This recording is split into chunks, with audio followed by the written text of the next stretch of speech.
Hi, in this video I'll help you get to know your car a little better. At the end of this video I've put together a straightforward infographic that summarizes all the key points. Like, subscribe and comment below. It really helps. So, you're just driving along in your Chevy, minding your own business, and bam, a warning light pops up.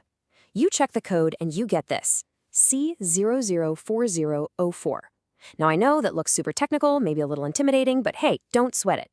We're going to break down exactly what this code means and, more importantly, what you can do about it. This is the big question, right? You see a code like that and you start thinking, oh no, is this serious? Is this going to be an expensive fix? Well, before you get carried away, let's figure out what your car is actually trying to tell you. All right, let's start cracking this code. And I want you to think of it less as a problem and more like a clue. Your car is giving you a super specific hint, and our job right now is to figure out exactly what it's pointing to. See, unlike one of those vague check engine lights that could mean a dozen different things, this code is laser-focused. Your car's electronic brake control module, that's a mouthful, let's just call it the brain of your braking system, has run a little self-check. And it hasn't just found a problem, it has pinpointed the exact location. It's sending a direct message about one single component. Okay, so what is your car actually saying with this code? Let's do a little translation work. We're going to turn C004004 from car jargon into plain, simple English so you know exactly what's going on. And there you have it. It's all right there. The two key parts are right front wheel speed sensor. That tells us the what and the where. And the word circuit. That's the really important one. That tells us the problem is in the communication line, somewhere between that specific sensor and the car's computer. This is the perfect way to picture it. Each wheel has a speed sensor, and they're kind of like nerve endings. They're constantly sending signals back to the brain, saying, hey, I'm spinning this fast. This error code means the signal from that right front nerve ending is either garbled, super weak, or maybe it's just gone. You know, what's really interesting is when your car decides to flag this.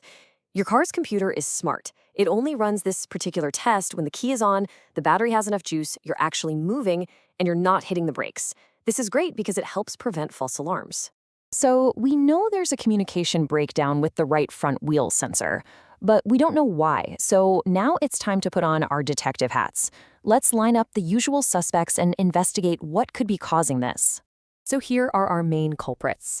The issue could be a short in the wiring. That's basically when electricity is taking a shortcut it's not supposed to. Or maybe it's a missing signal, which could be as simple as the sensor being unplugged, or maybe it just failed.